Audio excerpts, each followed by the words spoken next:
So, let me interview you guys first. What? How many people have come on this podcast? Dang. Oh wow, you're I'm the what? Fifth, like- sixth, 30th?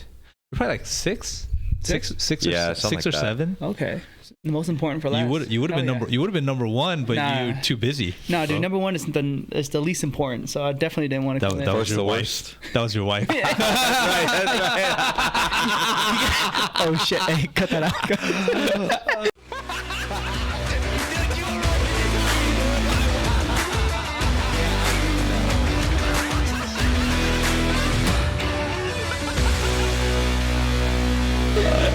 That's funny. Anytime there's interviews. Grace was literally our first person. Oh shit, dude! All right, user has a game. It was her then, and it's Jeannie. fine. It's her and Jeannie. Yeah, Yeah, that was fun. We just talked a bunch of crap the entire time. No, That was fun. how you Alan should had start. to bleep out like half of the Really? content because it was just It's gonna be a lot of. No, that first one we're not even gonna upload, dude.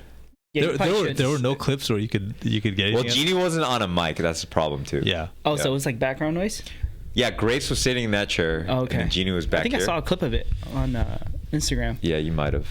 Dude. Yeah, but We'll just clip that one. it was fun. Yeah. Yeah, Dude, it's just a good way to get started, you know, and kind of figure out like what needs to happen after that. Yeah. Yeah, What for was sure. that thing? Did you send that to me or did I send that to you? Where they said, I think it was Hormozy. He said if you do 21 podcasts episodes, You sent that to me. Oh, Yeah. you're like top 1% if you do 21 podcasts. Because people quit before that because there's no traction. You're just spending your time and your effort That's and your true. money and your energy doing this. What would then define success in the podcast after you post it? Like, how do you measure that? Or do you just keep posting until things Yeah, I think like pop Make up? it better and better. Yeah, I think you just try and make better content. Yeah, like I think it was Mr. Beast's episode where he was talking about like you just post like a ton of them because your first like what dozen or so videos and Yeah. it's not going to gain any traction, right? For sure. So it's almost like a burning type of Yeah. concept. You just burn through those videos and then Yeah. you start getting more attention. I think consistency is important Oh too. hell yeah, dude! Because if you post a bunch for a couple days and Yeah. then you stop posting, Huh. I think Oh, the just follow algorithm those- the yeah, algorithm yeah. just destroys you and you just are like you disappear off the face of the earth. Oh, and then 100%. people lose interest. Even Yeah, people they who do. follow you, Yeah. you end up at the bottom of their stream because Yeah. nobody knows that you're putting content out. Dude, I noticed that not on watching it. Instagram. It's like you caught like in the beginning, a couple years ago, I was heavily invested into it, Yeah. posting, just trying to create this like blogger type of brand for myself, just in the car world, the tech world, and all that. And Yeah. then it just started becoming a freaking burden, dude. It was like constantly having to come up with the captions. It's and a then, job, bro. Dude, Yeah, it I'm is. like, you know what? No, I'm just gonna post for fun now. Screw it, dude. Yeah, But- it's okay. I mean, if you're just posting for fun and Yeah, people and don't follow you expect because they anything. like your Yeah. stuff, that's great. It's not a burden for you. right. Once stuff turns into a job, man, especially if it's not a lucrative job, because it's not 100%. worth your time to Dude, be doing 100 Instagram for a Yep. job. You No, know what I mean? You got absolutely plenty of not. other stuff to going on. For me, for Instagram, the way it started was, hey, we might as well talk about Instagram then. Shit. Yeah. Like social media in general. Yeah. It's a good topic. Yeah. Reason why I got started into it is to kind of share my passion because, like, dude, I went through my entire childhood to then my adulthood, just getting into new hobbies, you know. Mm-hmm. And then as I started getting into it, each hobby has a completely different like demographic and people that you meet, and then in turn, like, you learn so much from them of like what else they do in life, but also just like you just get way more ingrained into that world. And then for me, it's just like I get super excited. I'm sure you with sports, you guys both with sports or anything in similarity, but Yeah. like you get excited when you meet a person that knows what the hell you talking about, you know? Yeah. So that's the biggest part of me. And I was like, dude, Instagram is a perfect place for that. You post what you like, all the positive shit, right? Obviously, and then from there on, people start connecting with you and all that. So How much like? Because you have a decent following. yeah, now it's still, decent right? for yeah. And it's how many dumb comments do you get where people are just hating? You know, it's starting to. So in the beginning, like I was afraid of that. I'm like, man, there's gonna be so much haters. I gotta have to like make sure I'm looking at my comments and delete these because at the end of the day, I feel like there's gonna be so many more trollers out there that are be willing to hide behind a computer and just start bashing on you. But you know, honestly, gratefully, you know, I haven't had too many, but my biggest problem is bots. Like there's freaking scammers that are faking accounts of mine. I know they try to hit me up too. Dude, there you go. I got hit up. I think we all got hit up, dude. Like all you guys. They'd be like, hey, but yo, you want to invest or you want to sign up for my class? I got this new crypto thing. Send me some money. I think I have more problems with that than negative comments. But that's because I don't think I'm like a public figure enough, like yet to be in that category yet. Yeah. I mean, like I'm not selling anything. I'm not trying to make money off of this. And I think that's when cars and watches, just cars, watches, and all this shit that I love. Guns. I try to be low key on guns, just on my stories. Okay. You don't want those living forever on your post. Hell no, dude. I don't want to get canceled, bro. Dude, in this day and age, especially being tied to any business in general, like it ties back right to you. So that's where I get very scared of being careful in what I post. Dude, can you imagine like the accounts that are like giant, like how many scammers are going off that? There's so many, but that's you know what it is, like just like with your friend Chris or something, right? Like I feel like they're so big that it's kind of obvious knowing that it's a scam account, You don't think so? Like, I think but it's hard. Like I feel like for me, when somebody DMs me from an account that looks like my buddy Chris, it's like, all right, obviously it's not him. I know that's not him, but that's because he's my friend. Right. Oh, if I just follow him, like if I get NSXXX Tommy, then we're friends, so it's cool. No, but it's more believable because I'm much smaller and I'm not like an influencer. You know what I mean? But if that person's like, hey, look, I need you to send me wiring directions so that I mean, dude, it just looks bad. So my wife, she was telling me that like her friends and friends were literally spending weeks talking to the fake version of me on Instagram, and they thought it was me the whole time. Your wife's friends. Yeah. So like she was telling me, she was like, this person, and then when I would run to them in the restaurant, she was like, that's the guy that got trolled by the fake you, and I'm like, dude, this is so embarrassing. I don't want to say any names, so that's why I want to. That's not your fault though. Why is it it's not. You? I know, but you feel a little bit of responsibility, don't you? Still, I do. Like, and that's why I had to post all these posts and say, hey, scammers and doing all this stuff. But obviously, if you're not looking at the posts at the right day, or it just doesn't show up for you, then you have no idea, so like I've been getting a lot of that last year when I was heavily invested into crypto and NFTs and all the whole scam world was happening. Dude, so many and it was so awkward because I see them in person and they'll talk to me like we're like the best friends because we've had a crazy conversation. Little did I know it wasn't even me behind there. I'm like, bro. Yo, that's a big investment for the scammers though, to like be carrying on real conversations for weeks before they ask you for money. Dude, that's impressive. At first I thought it was like a bot or some sort of like AI, but I think there's people behind it, it's people. and it only takes one or two people to kind of get tricked into it to then lose them, make it worth it. Yeah, because those guys are doing that to hundreds and hundreds of people at a time. Yeah, just seeing who answers. There's a mutual friend that actually he like asked me about it because he was getting messaged, but he was like, hey, is this Tommy? He was like sending all these screenshots. I was like, nah, dog. I'm like, sorry. He's like, hey, can you send me some feet pics? I should just troll the troller, dude. No, but like it's just weird because obviously, if you never get DM'd by someone, right, and all of a sudden they reach out to you, like, hey, I'm opening up this course to make money. Like, are you interested in signing up? Doesn't that kind of draw a little bit of a red flag? No, dude. I think for the average person, it's different. I think for the average person, it's like whatever opportunity it is. They're looking for like. It's that red car theory. You ever hear about that? Yes, I have. Right? So you know what that is? Nah. So basically, like, if I asked you how many red cars you saw on your way into work today, you'd be like, I don't know, one. You would never be able to notice. But if I say, hey, count how many red cars you see on your way home, you'll see every single one of them all the time, because now it's at top of mind and you see that, right? Subconscious. Yeah. But a lot of these people, the reason they follow people like Tommy or Chris or something like that is because they like the lifestyle, right?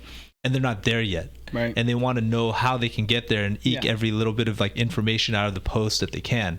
And then if randomly Tommy just like DMs you and says, hey, I'm doing a course, I think you should join, it's all about crypto, I see it's what you're saying. $59.99 a month or whatever, then you're gonna be like, that sounds like a great idea. It's only $50 or a few $100s or $1,000, whatever that number is, right? But because it's at top of mind, you don't even look to go, wait, is this a scam? Is this a real person or not? Right? And I think most people will figure that out. But just like average Joe, if you're looking for that and you're in a place in your life where that is important, you might just, just like lose your mind and just go all in on something like that. That's true. That definitely makes sense. I mean, I do have people reaching out, and again, like I'm not trying to like tote myself or anything, but they do reach out and they ask, hey, like, how do I get to this point where I can buy this car or afford this thing or being able to do this? And it's funny because they try to look for like a secret equation, you know? I saw that comment where the one guy was like, Tommy, can you teach me how to be rich? I'm like, hey, of course, buy my class. That's when I swoop in and be like, you gonna make me richer by just signing up for my class. That's the best question. Can you teach me how to get rich? Dude, some people are that blunt. Or be like, hey, no, there's this one kid. I don't know if this is real or not, but there's this one kid. This happened a couple of times, by the way. And I take screenshots because it's fucking hilarious. Yeah. I send it to Grace. I send it to a couple of our close friends. But it's like, hey, I'm gonna be signing up for this class in the next couple years. Can you help donate to this? It's like just bluntly just asking me to send money. Yeah. And I'm like, who the fuck? I don't even know who the hell you are, bro. Like, I'm like, but they're like, I'll just shoot my shot and just see if you're willing to send me some money. Shoot my shot. Yeah. I'm like, interesting. I'm like, yeah, first of all, who are you? You know, like you can't just DM people, but I can understand, like, it takes a lot of like, balls to be able to reach out to someone and be like, hey, send me some money.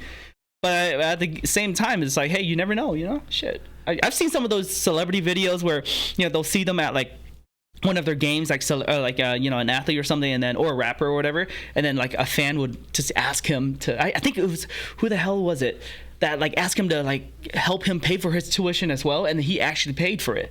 Like, he followed up and be like, hey, dude, I'm in a tough spot, blah, blah. So I guess that's where they got the idea from. You know who does that randomly? Is like Shaq. Maybe Shaq. Oh, does he? Well, I don't think Shaq. I think if you ask Shaq, he won't. But I've seen like videos where he goes into like a Walmart and then he'd be like, hey, what do you want? I'll just get Mr. you Beast, bro. Get you whatever you want. Yeah. Like help your mom out or whatever. And he just literally, they take a shopping cart full of stuff to the register and he just checks them out, Yeah. Right. So Mr. Beast too, right? Yeah, he does stuff like that. But like, that he's willing, that's what he does, Yeah, but Beast is interesting because he does it.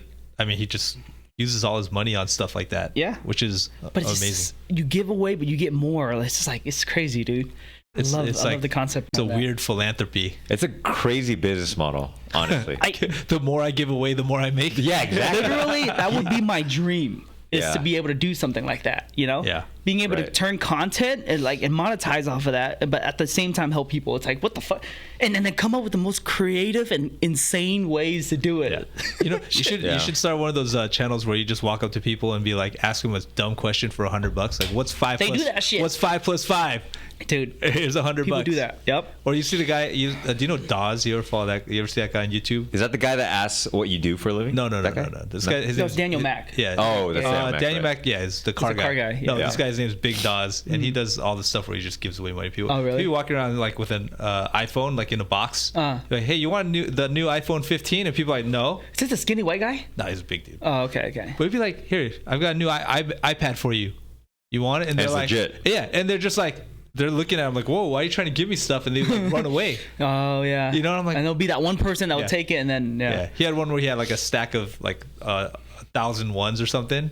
And he goes, here, you catch it, it's yours. He just throws it in the air as high as he can. That. And they're like, I've seen that. I've seen that. Or like, would you trade your bag with mine or something like that? And then, okay, I've seen something like that. That's got to be where you're asking, though. Because if you ask in like a developing country, they're going to take it. That's true. Well, I mean, he's doing it in America. Yeah, exactly. On college campuses and stuff. Yeah, walking around in That's weird, too. If you're in college, wouldn't you take that? Like, if you're a poor college student? But then imagine someone just walks up to you randomly and be like, yo, here's $1,000 cash. You'd be like, hold the fuck up. Like, what is the catch? You think there's a catch, exactly. But he'll do stuff like, hey, I'll give you $100. Or he'll go, do you have $1? And they're like, no, I don't have $1. He's like, well, I'll give you $100 if you can give me $1. Oh, go find me $1. They like have to go run around asking people for dollars. Yeah, I feel like I've watched so many of those videos that now if anybody come up to me, I would do it. Oh, you're just gonna take it, bro?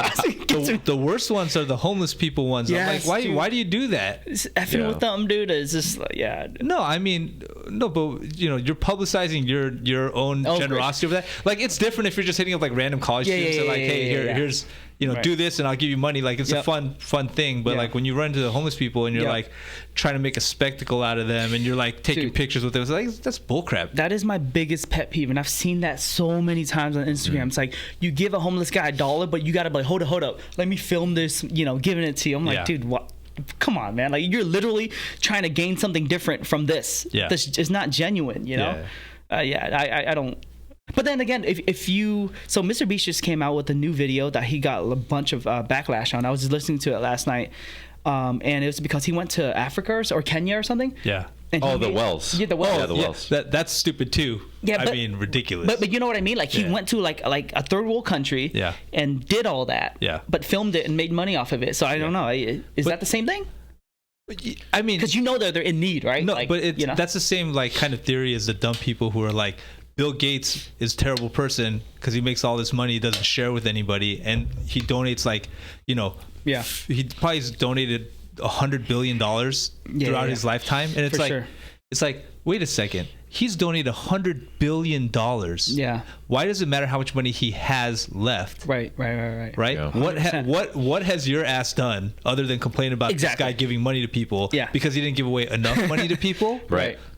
You will not in your lifetime or any other lifetime or every generation or every reincarnation of yourself ever see that amount of money, and you'll never donate anything near that. Right. How can you judge them for that? I always say you got to be in their shoes to understand why they did certain things that they did. Like a lot of people like to discuss all these negativities and throw out all these BS that they think that they're in the better position to advise people on. And I'm like, dude, have you ever been there in their shoes? Yeah. Man, being a restaurant owner, same thing, like from the customer's point of view to a restaurant owner, right? Yeah.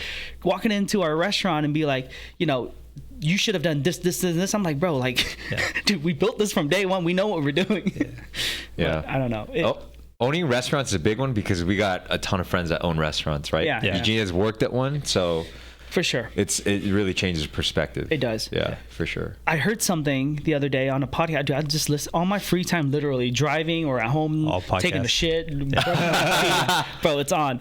But it's because it's just going in the background. You never know what you're going to catch, Yeah. But I heard someone that says and I completely agree with this. I've been preaching this, is one of the prerequisites in order to graduate college should be a semester working at a restaurant, like racking up hours, like maybe assign them maybe 60 hours, like just something bare basic, because I feel like as a server or just being in the restaurant where you'll learn everything from start to finish. You learn how to manage money, deal with customers, deal with conflict resolutions, be a problem solver. And I think and it humbles you too. Like it makes you respect that industry, You know what's a good one is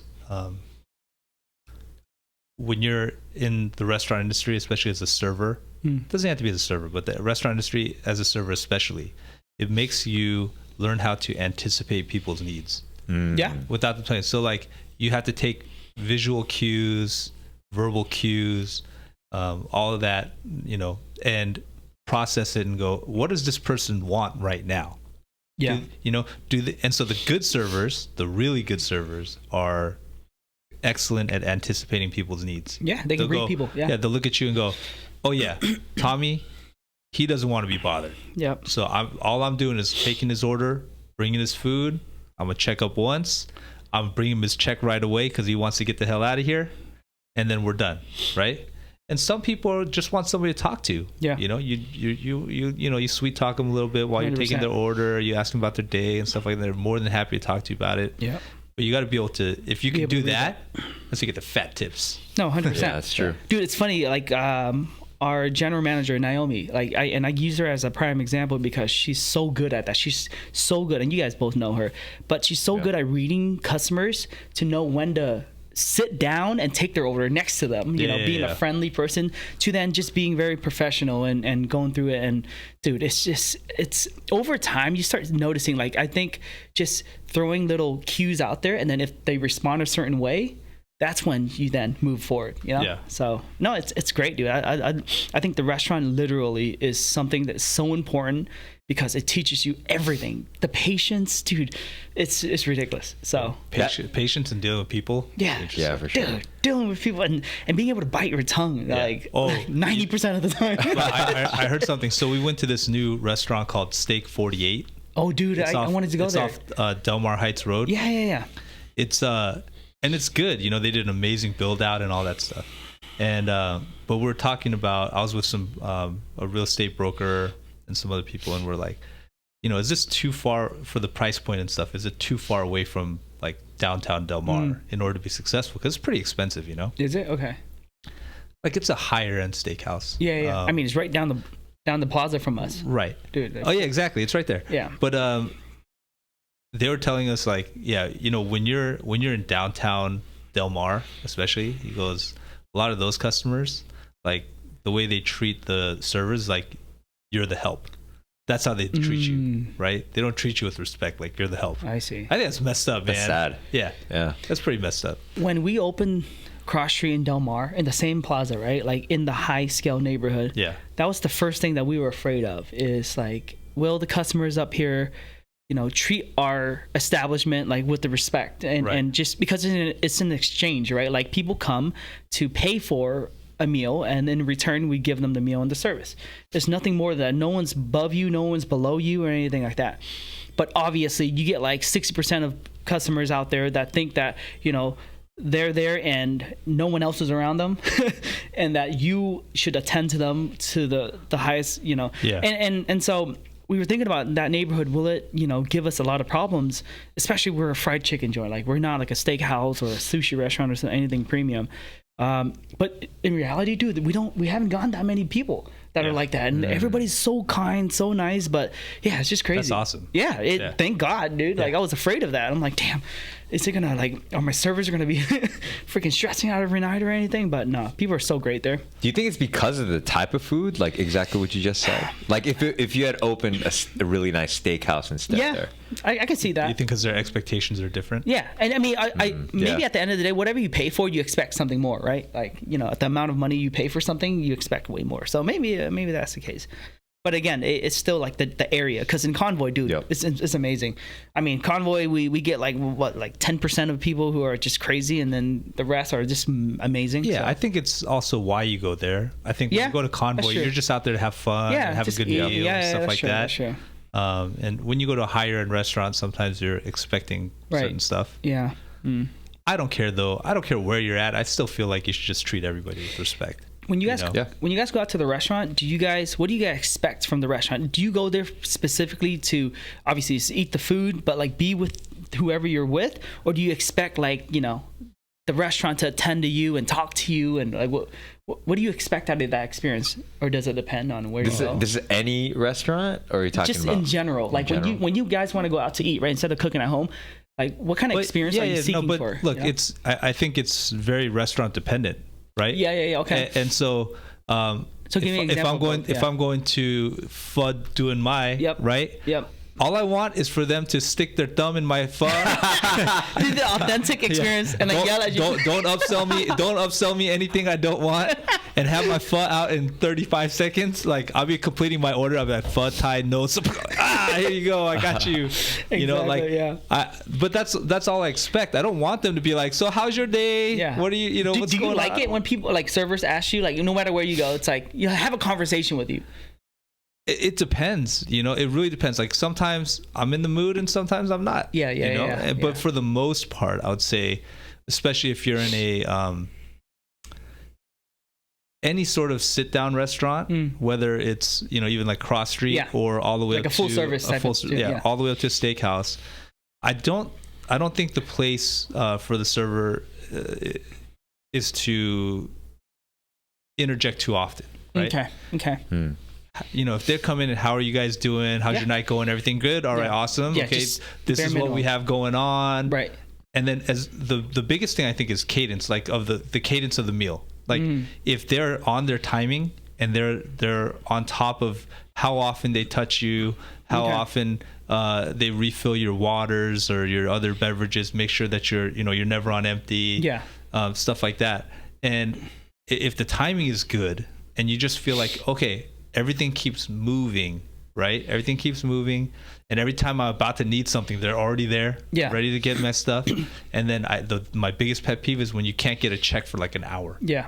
Like, But because you're ready to go at that point, right? Like, look, it's fine if you bring my check early and you just leave it on the side and say, hey, look, take your time. Really, there's no rush whatsoever. Right. And just wave at me if you need me or whatever, or they're paying attention to where that thing's at. Yeah. That's great.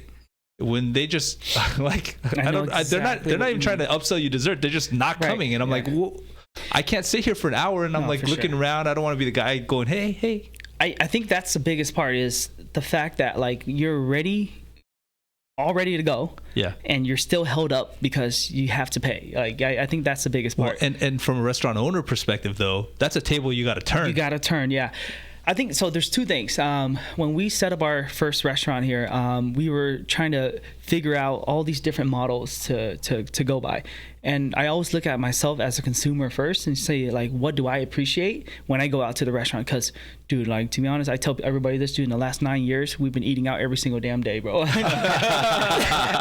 Every single day. Breakfast, lunch, dinner, bro. All your pots and pans are clean. Dude, everything. Kitchen spotless. Grace, she cooks something I clean for 3 hours, so then she realizes that it's much easier just going out to eat. Yeah. I mean, we live right near Convoy. But, like, I've been in so many different experiences, different restaurants, and just different style of running it that, like, in the beginning, there's customers that we train our servers. It's like, hey, make sure you pre-bus, right? Because it helps speeds up that table flip. Yeah, so you just clean one thing ahead of time. So that way you don't have to wait until the end and then just, But the other part of it is like, gauge them. Like once they're about like 30, 45 minutes in, an hour in, just bring out the check and this and that. And then we get a whole group of people who get offended by that shit.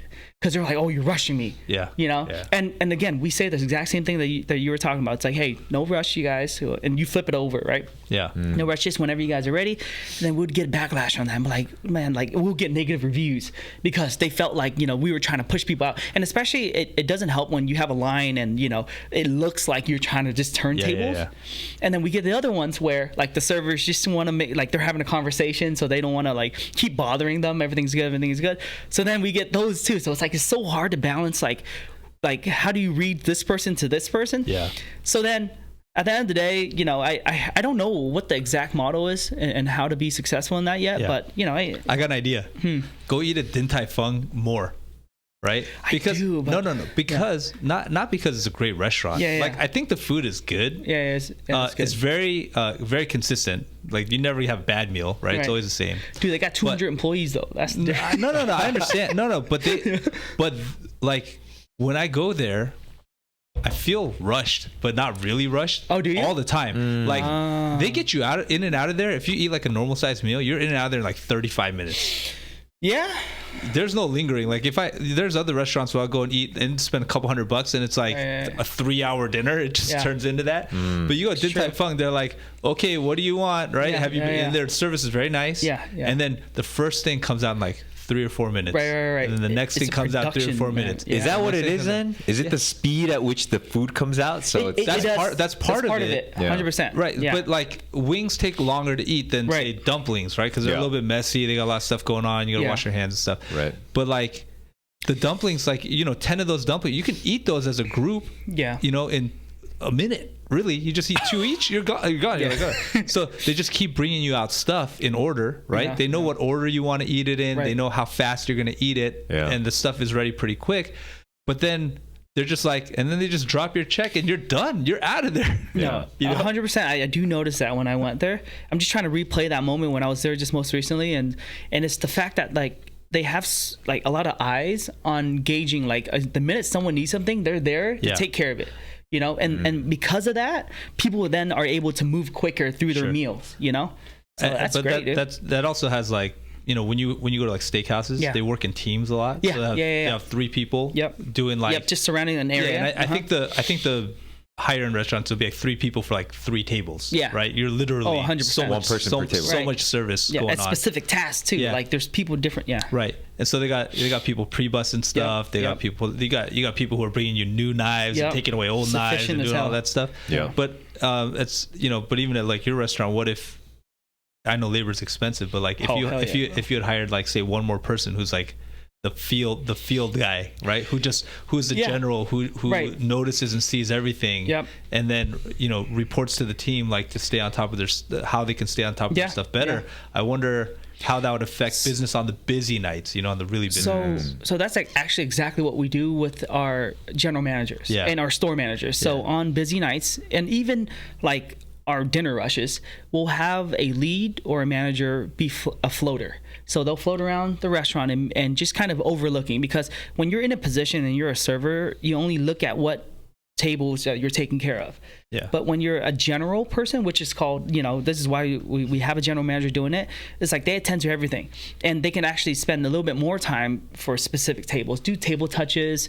If there's a takeout order that has to, that has a problem or anything, at bare minimum, they are able to not take away from the operation, like a server, to attend to this problem and spend like 20 minutes with this person when they have like 3 other tables they got to attend to. So it really does help. Yeah. Like it 100%, like and that's why we always require a manager out there at all times. Yeah. I always thought the coolest thing was, I think it was the first time I ate at like a nice restaurant in college, you know, where it was like I paid for it, and we went to Donovan's to go to steakhouse. Oh yeah, I remember that. And I remember, man, you took like 2 sips of water and that thing was back full before you. I mean, your water was never more than this far empty. Yeah. It was amazing. I was like, what is going on here? Because usually it's like, hey, can I get some more water? Hello. Yeah. So let me ask you guys this: how do you guys feel about the buzzer system? The little, we're Korean, man. Dude. I love that shit, right? Koreans are geniuses. Like, I need something. Here you go. Exactly. It's like it's down to the T. It's like it's very purposeful. Every single time you come to a table, it's purposeful. Yeah. You don't have to be waving like what you were saying earlier. But I think like I think Americans think it's rude. Like you're not putting in the effort. But then it might be an education thing too, right? Yeah. Like if the American person was supposed to came to your restaurant, and you're like, hey, check this out. We've got this magic buzzer. Anytime you need anything, it's like the old bell, you know, when you needed to serve it back in the day, right? You just press the button and we'll be right there. We'll go get you whatever you want, right? Yeah. I'd be like, yes, that is outstanding. Yeah. Why did nobody ever think about this? And we go, the Koreans thought about this years ago. It's genius. We thought about implementing something like that, and then there's 2 different styles of pushback, right? The Americanized version, where like you were talking about, you just gotta table touch and not. Kind of, it has to be natural. Whereas the other one is efficiency. But I think through COVID, it taught us a lot about how to then run the restaurant with a smaller team, because overhead is just ridiculous right now. On top of that, then being also efficient. So I've always been a fan of that, dude. Yeah. You ever think about getting those little robots that go around? We tried that in Del Mar, but it's way less efficient. We still need an extra person there, because that robot don't move as fast. I just didn't think the robots were very. No, it's just cool to look at. Well, I don't even like it, because like you have to pull your own food off the tray. It seems pretty lame. I went to one place where the robot would bring it, and then the server would come and actually bring it out. Yep. Which I thought was also stupid. That's like, redundant. Yeah. So like you're not saving any. Yeah. I'm like, what's the point of that? Yeah. But I think the idea of the buzzer. Yeah. I would try it if I was you, man. I'd stick it in a cross street and just be like, hey, look, but you got to train. Train the staff to to show everybody, hey, look, we've got a buzzer. Exactly. This is for 100%. Your benefit only. Yep. Right? Yep. You know? No, absolutely. The host will then just do that short explanation, but like, hey, your server will be right with you. And then after that, the server then will explain, anything else. But dude, it's genius. It's so efficient. And as a consumer, when I need something, I don't want to be able to like make sure that person's making eye contact with me and then doing this, you know? So I want to like Minseok, all these places. I know. K-barbecue, dude. Yeah. All Korean restaurants should have it. Yeah, they should. 100%. I mean, there's no reason not to have that thing. Yeah. Again, it's just like we had pushback of like, then the service goes, what if they don't tip us as much, I could see that happening though. Right? Yeah. Because like you're not really working for the service, but at the same time, you almost feel like it's justified by leaving less tip because you're doing. You know what, dude? I still dropped at least 20%, no matter what. But that's us. You know what I mean? Yeah. Like then the mass majority, will they think that same? I think my tip range is 20%. Oh, now it's 20 guaranteed. Or 1 penny. Oh shit. Or 1 penny. Yeah. I can see. 1 penny. 2 extremes. 1 penny is the one where I didn't forget to leave a tip. You just suck. Right. It sends a message. Yeah, it sends a message. But they have to be so bad. Right. I mean, they have to be the worst in order for me to do that. I would never do that to people. Right. Like I love to tip people once in a while. Yeah. Like I like to do like random acts of generosity. Sure. Like yesterday I got my haircut. Looks good. Yeah, dude, I was gonna compliment you on that. Thank you. It's been a while. I had like grizzly beard and long hair. Always wore the hat. Yeah. No, but like the girl who cut my hair, I went to a new place because my normal guy wasn't available. And, you know, she was just talking. We were having a conversation. She's like talking about her family and stuff. And they live together up in Oceanside or whatever. Her younger cousin was trying to get into real estate. So I plugged some agent linker on her, you know. Nice. But no, but then I'm like, man, you know what? She's so sincere, and she's like, she works hard, and she's trying to, you know, provide, and she has a little kid and stuff. And so like, I got a $50 haircut, and I just left her $100. Yeah. You know, and she's like, like $100 tip. Oh and shit! And she's like, wow. She ran out. She's like, no, it's too much. You can't do that. I'm like, no, look, you know, I want you to just, you know, just go buy your daughter something nice or do something. Yeah. And like, I don't do it all the time. I can't afford to do it all the time. No, for sure. But like, every once in a while, when I feel like I meet someone who's really genuine, who's working hard and trying to make something of themselves. Yeah. Not only does like, it's not that much money to you, to me. Right. It's not really that much money to them either. $100 is a lot of money, but it's not like life-changing money. No, 100%. But I think what it does, it shifts their heart a little bit, and it helps them like have a little bit more faith in, you know, humanity and that good things can happen to them. Yeah. You know, and I like that. And so every once in a while I try and do something like that, or like if I see a family with like a young kids or something, and if they look super rich, I'm like, but like, but if they look like they're, you know, normal people, or even maybe if they're struggling a little bit and they're stretching to go out to dinner, like I love to buy them dinner, and usually it's just like anonymous, like don't even tell them who bought them dinner. Yes, you know, and we just scoot out on the way out. Yeah. But I just, you know, I know that because people have done that for us too when we were younger. Right. And the more than the money, it's like the feeling you get. It's like it could be potentially life changing to somebody. Like, what if that happened to somebody and they just, you know, something clicked in their mind or whatever, that they could, you know, that there are good people out there. If you had a bad day and you get $100 tip like that, that's a great day now. No, it really is. For sure. 100%. The meaning behind that is just so much more than that monetary value. You know 100%. What I mean? Yeah. So just same thing with the whole Starbucks thing. You know how people would buy this car? And then they'll end up getting screwed. Somebody's getting a $75 order. It's one of those moments where you're like, oh shit, I shouldn't have. No, so as you were telling that story, I came another topic came up regarding tip. So you guys notice how many more restaurants are doing the surcharge? God, I hate the surcharge. I was gonna ask you guys that. How do you feel about that? And does it justify when you go to a more expensive restaurant like a steakhouse? And why is that the case? I think the surcharge is dumb. I think you should just raise your price. Yes. You know, they're trying to fool you by not raising their price and adding a surcharge. It's raise your price 3 or 4%. It's cool. I understand that business is hard and we're going out and using your service. Just make your restaurant better. Right. Why do you have to fool people into thinking their meal is going to be cheaper and then adding all these taxes on the end? Dude, I think it's almost like they're showing too much by doing that. It's not like for me, it's like I'm looking at that surcharge.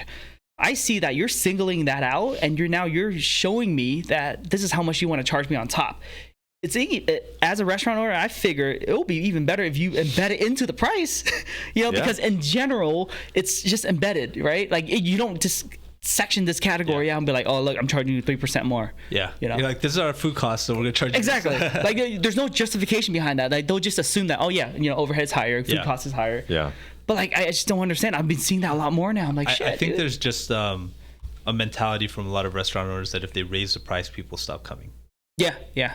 But then don't you think the surcharge will even make people even more angry? You would think, but there are a lot of people who don't read that far either. Yeah, that's true. They'll just sign shit. Nah, man. No, they just go, okay, did I get this? Right. Okay, how much is the tip? And they throw it in there, and they skip the surcharge because there's sales tax right behind it. Yeah, I see what you're saying. Yeah. It's like, at what point of the dining experience do you want them to be like appalled? While they read through the menu, or after they've eaten and they get the receipt and it has that dirty surcharge on it? You know, some restaurants don't even put price on the menu. That's when you know you screwed. Maybe that's the move now. Hey, market price. Market price. Yeah, you see the MP.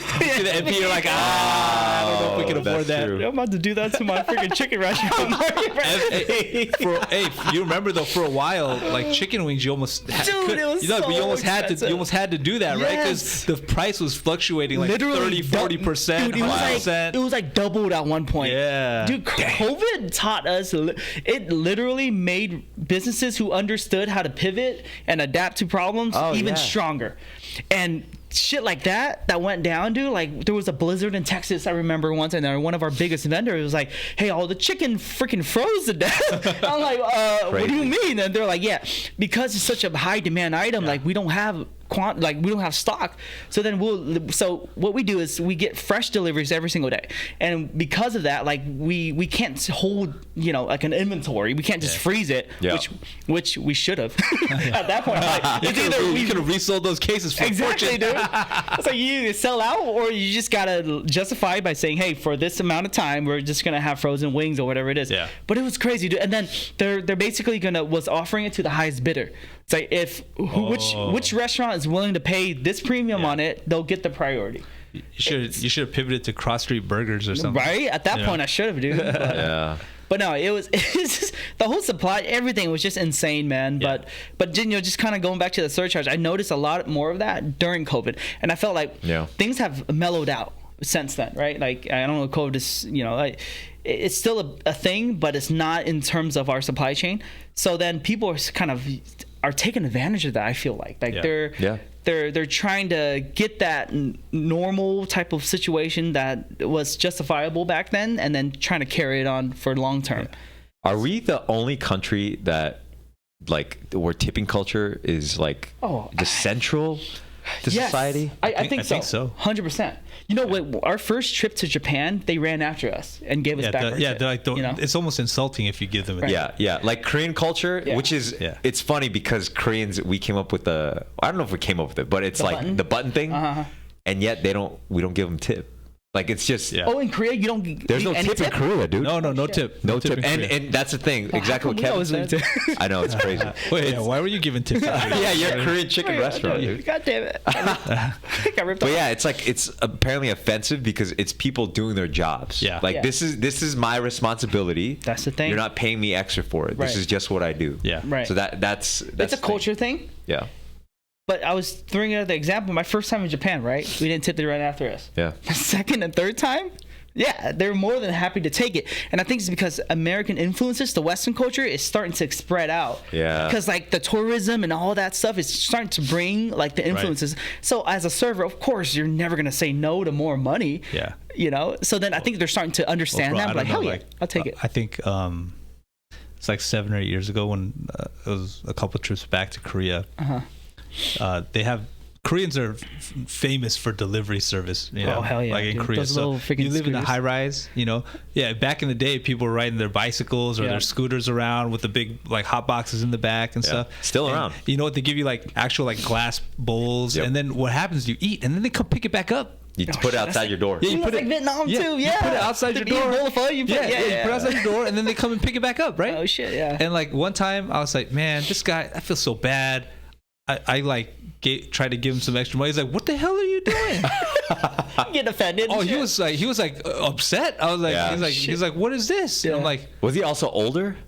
Yeah, it's true. Because that's the thing too. Yeah, he was probably he wasn't even that old. He was probably in his 40s. You know, so he wasn't a kid. It wasn't a kid, right? Like if you're a kid and you're getting extra money. Yeah. But then, you know, I was like, no, look. We're American, you know. Right. This is just what we like. This is what we do.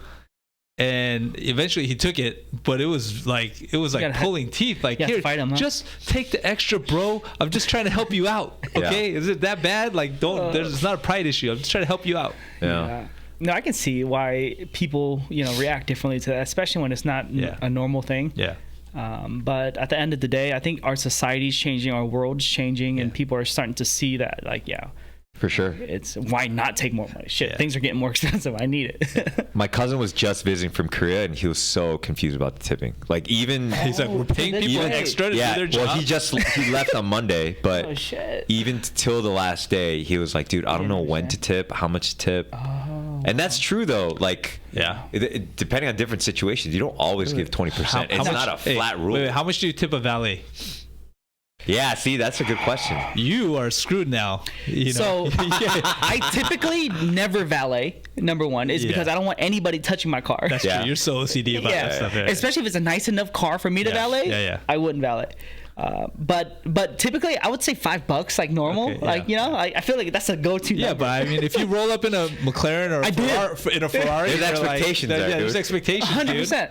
We went to Din Tai Fung, and there's only valet unless you want to park in the freaking structure. So Wait, which Din Tai Fung? UTC. UTC. They have That was valet. only right- valet? Oh yeah, we got to park hella far away to go. if because you- literally right the escalator is Din Tai, right. and then Yeah. right in the bottom. Yeah. That's true. I drove my McLaren, and my buddy was in his Aventador, and we pulled up, and obviously they charge you. So there's two different valet styles, right? The one where they just take tips, and the other ones they charge you and they take tips. Yeah, that's that one. They charge you like $8 or something. Yeah. I think it was like $10. Yeah. And then so then as that was my very first time, because number one is I knew that I was gonna sell that McLaren anyways. So I was like, okay, that's why the only reason why I'm valeting. So then when we got back down after we ate. The guy that was gonna, I gave him the ticket, and he was like, "Oh, it's gonna be $10." I was like, "Okay, cool." And again, I don't normally valet at all, so I didn't know the whole idea behind it. So I gave him $10, and I was telling Grace, I was like, "Do you think this is a part of? Is that tip? Like that they require it? Like, is it tip, or is it like a fee?" And no one told us anything. So I was like, "Okay, maybe it was just tip." So I just gave him $10. I was so happy about it. I was like, "Yeah, that's a good day for him," because literally from where I picked up my keys, it's the car's right in front. right in front of me. They valet it right in front. Yeah, literally. Especially your cars. Yeah, they those right type in of front. cars that want to show. Yeah. So it's literally like 2 steps away. I could have told them like, "Hey, it's right there, bro. Like, give me the keys and I'll get in and drive away." Yeah. But nope, the guy just like book it over there, like 2 steps. It was like literally like, all right, 5 steps.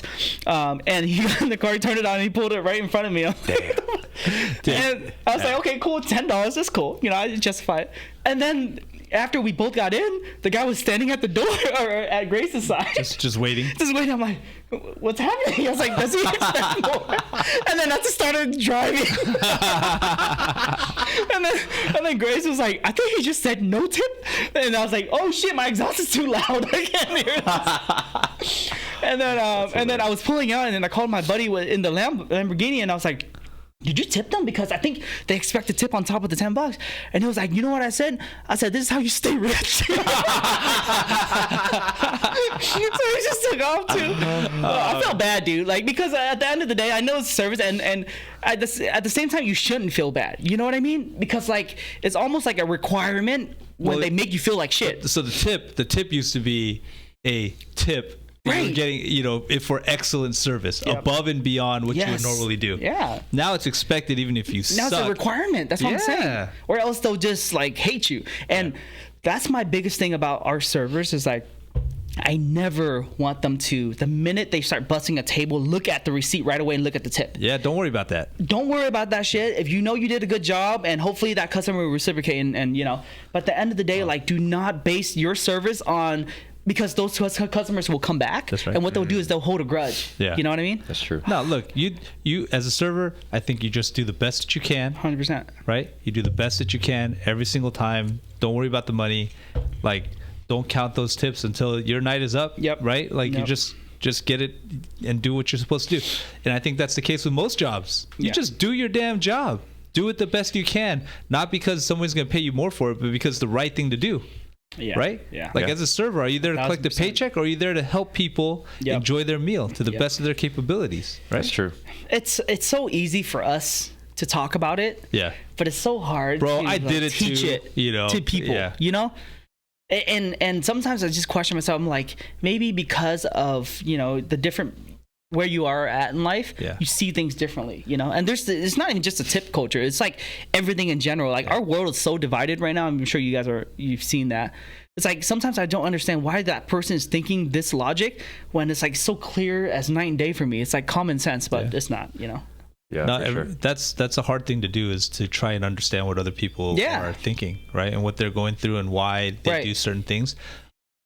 I used to tell people, like, people don't typically do stuff because they think it's the wrong thing to do. Mm-hmm. True. Right? Yeah. If someone, unless you're a psychopath. if someone breaks into your car, or your house, they know that's not right. Right. Okay. Right. But however, their circumstances dictate that that's the best option for them. Yep. Right? Yep. I don't have agree. another choice. I got to feed my kids. I'm not going to be able to get a job because I already got a felony or something. Yeah. This is how I'm going to, feed my family. And that's not an excuse to do something illegal. No. But sometimes you got to remember that that's probably the reason why they did it. It's not just because they're like, haha, that guy's rich, so I'm going to steal from him. Yeah. It's because, like, I need to do this in order to fuel my family. Yeah. To be honest, like, when you're a victim, it's so hard to justify. You know, obviously, we've gotten broken into recently, and it felt so violent. But, like, I just try to, like, at night, I would be up thinking about, like, what caused it. And number one is, like, should I feel for those guys that broke into my house and stole my shit? Or is it something that, like, you know, justified because obviously, you know, like, you know, what they stole, I mean, shit, there's a lot of money. But at the end of the day, like, I'm still in a good position. And for them, maybe, you know, like, they had to, like, you know, to put food on the table. Yeah. But at the same time, it's like, you're, like you said, it's not a right thing to do. Yeah. But is it also trying to take a shortcut in life, right? Like, you know, a lot of people try to be rich quick by scamming other people. And they think that is right. Yeah. You know, not right, but they know it's wrong, but they don't give a shit. Yeah. They're selfless, you know? They're selfish, I mean. So, I don't know. Yeah, it's a tough thing to justify, but yeah, man. Morality is it's a complicated topic, dude. It really is, dude. You know? So, it's, when you see, I think when you empathize with, like, criminals with things like that, it does put things in a completely different perspective, right? Like, we don't know people's upbringings. Yeah. We're all lucky to, you know, be in the seats.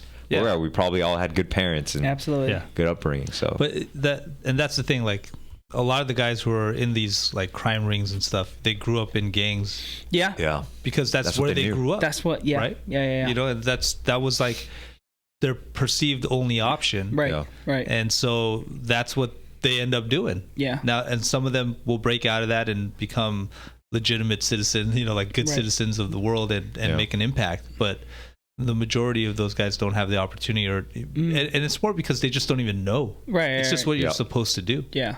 I think that was the biggest argument to all the looting that happened in the last several years. Even now, like, people are still looting stores.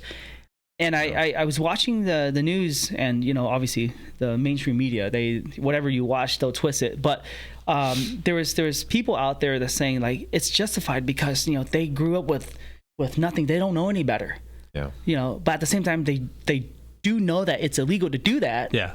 I think it's a super woke thing to do, to be like, no, we can't prosecute them because they don't know any better. Right. That's what, because that shit, dude. That actually, like, I think the decriminalization of theft and like petty theft and stuff like that has actually propagated it more. Oh, right. 100%. It's because it's like, dude, California. It's like they took the people who were on that line. Like, I don't think I should do something illegal, but oh my God, it's not illegal. Yeah. Right. Or like, or it's not that crazy. Like, serious. Even like weed. You know, not that like weed is bad, but like when it was illegal, there's people on the fence who are like, I don't know if I should smoke. You make it legal, and they're probably like, okay, I'll try smoking. Yeah. Which is fine. But it makes it okay. Yeah. Yeah. But they've just, and so now it's the same thing with stealing. What the hell? You can steal and it's not a crime anymore? I see people going, they're not even covered up anymore, man. They're walking in there like they're shopping, all smiling and shit. Walking out. You just walk right out the door. I'm like, dude, what is our world happening? But then it's crazy because you see this all on TV. You never think it would happen to you, and then bam, next thing you know, it happens, and it opens up your eye, and it makes you a little bit more focused on this topic in general. Yeah. Than just kind of looking outside in and seeing it as a topic of discussion, you know? So, that's crazy. So much is happening, dude. But again, I'm blessed we're able to sit here and have a conversation like this. So, yeah, dude, it's almost been an hour. Yeah, has it really? Yeah. Damn, I can talk for days. It's because we're friends, though. We just hang out and just talk whatever. Bro, that's true. That's the one thing that I always say is, like, the more you know, the more you can just talk about just everything in general, you know, topics, hobbies, everything. Yeah. We should talk about things that people are interested in more than tips at restaurants. Let's see. I think that's a pretty I think a lot of people always talk about that, you know. What about let's talk about your real estate game. What do you have going on? You doing anything?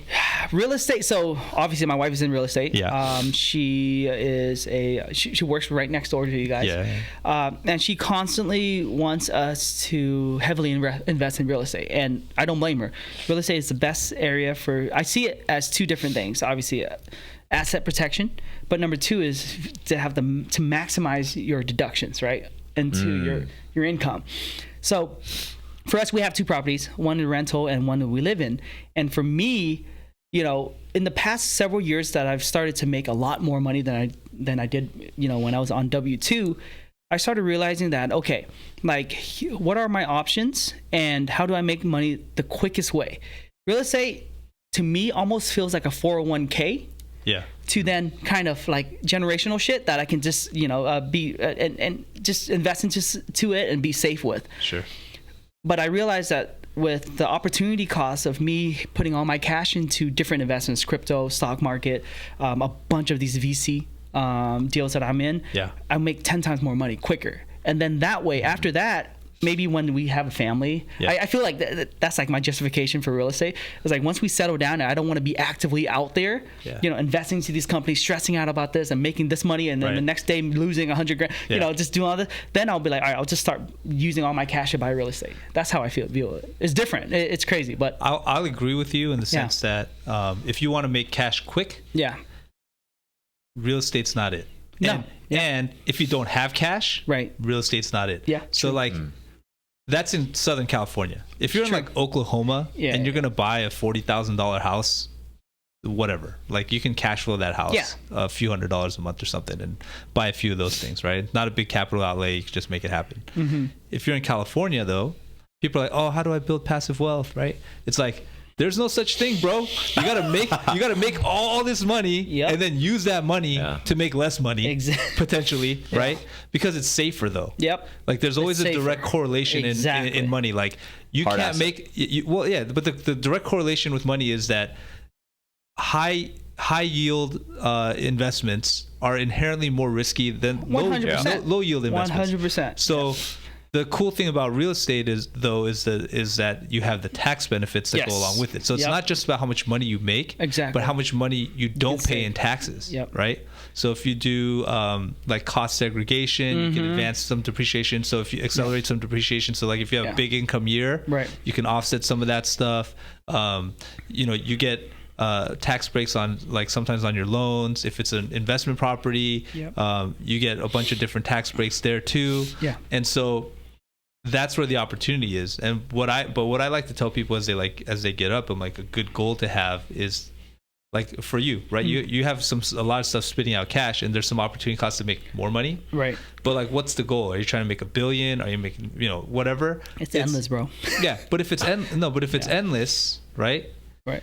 What I always tell people is like, hey, if you want to build like a real estate portfolio and you want to build real passive income, the amount of money you need to build is your minimum expenses every month. So like, you can sell all your cars, you can sell all your stuff, whatever. But if you were just like, it's me, it's my wife, we need a couple, commuter cars, and I got to go back to work in a worst case scenario, what's that going to cost you? 10 grand a month, 5 grand a month, 20 grand a month, whatever that number is. And if you have assets that are paying that off without you ever having to lift a finger, okay, then it opens you up actually to do even more risky stuff and build more wealth, because you're free from the burden of having to earn money, right? That's the way I think about it. Like, if you have enough passive, if you have enough cash that you've built up, that you can build passive income to the point where you don't have to work it anymore if you don't want to. You just have to change your lifestyle, but you don't have to work. Sure. Then you made it, and you can do whatever the hell you want. I guess I've definitely thought about that, right? Like, I guess in my situation it's slightly different, because looking at real estate as something that can save me tax dollars. Trust me, man, I maximize my deductions every single year. I have tons of LLCs, management companies. I have a tax strategist, CPAs, and accountants work with me to make sure that at the end of the year, and I'm not saying this publicly, but like, just to understand tax codes and being able to maximize what is deserved, right? Because, obviously you open businesses, you create more jobs, and that's how the whole economy works. Now, with real estate, is that I see of it as something, like I was saying, for me to retire and be like, content with, not being as a young entrepreneur, no kids, no responsibility, and just I'm trying to use this next few years to just play the riskiest game. Probably smart or not, I don't know. But then when I have a family, I can't be doing this type of, investments anymore. It's true. And with real estate, it doesn't right off the bat. You're not going to be making passive income, right? Like it depends, especially in California market. But like the property management fees, to then property tax, to then dealing with renters in the middle of the night. Just so many different things. And I know that's like one of those things that people like to complain about. Like I don't want to be unclogging the toilet at 2 a.m. But that's what you pay people to do. Yeah, you gotta bake that in. Right, you gotta bake that in. But at the end of the day, what is it left with? Like maybe I start buying property now, like 1, 2, 3. I'm not going to be making anything passive right off the bat. It will take some time to build up. Don't you agree? Like, I don't think so. I mean, unless you buy the house full cash, but like other than that, it doesn't have to be a house too. It can be commercial property, it can be retail, it can be any of those things. In which case, you're buying them at a certain rate of return that you're pretty sure is going to be there. Right. Yeah, exactly. It might only be 5%, right. whatever that number is, but that's going to be a potentially cash flowing asset. And then the cool thing about commercial property as opposed to residential property, and unless it's like a multifamily property, is that, and multifamily is treated like commercial property. Commercial, is valued that way, right? Yep. Is that if you're a better operator, or if you hire better operators, you can actually force the appreciation of that asset, right? Whereas if you buy a single family home, you're stuck by the comps, right? So if the California market never moves, you never get that appreciation, which is what you're working for, because in California you can't really buy a house that cash flows, right? Yeah, exactly. You might be able to find one here and there, but in general, but that's why, like, if you lean towards some of the more commercial stuff, like say the building you have cross street in, if you own that, you could benefit from like SBA loans. You could benefit from other deductions, right? And then, but if you say sign a lease for cross street in that building, say you're paying $10,000 a month, and you sign a lease for cross street because you're doing well for $15,000 a month, and then you go and sell the building, right? 100%. Yeah. Then you made that spread because you have forced appreciation into that. Absolutely. Right. It's funny you said about commercial, because I was going to get to that. Like, literally, commercial is the only real estate I'm interested in right now. It's because it's a business. It's not a passive income. It's a straight up business, However, so the last year to year and a half, when I started coming up with a little bit more cash, I reached out to our realtor, and she focuses on commercial. So she's been sending. This is Lee? Yeah. And what I ended up started noticing is that, obviously, within the past couple of years, you guys have seen this real estate overpriced.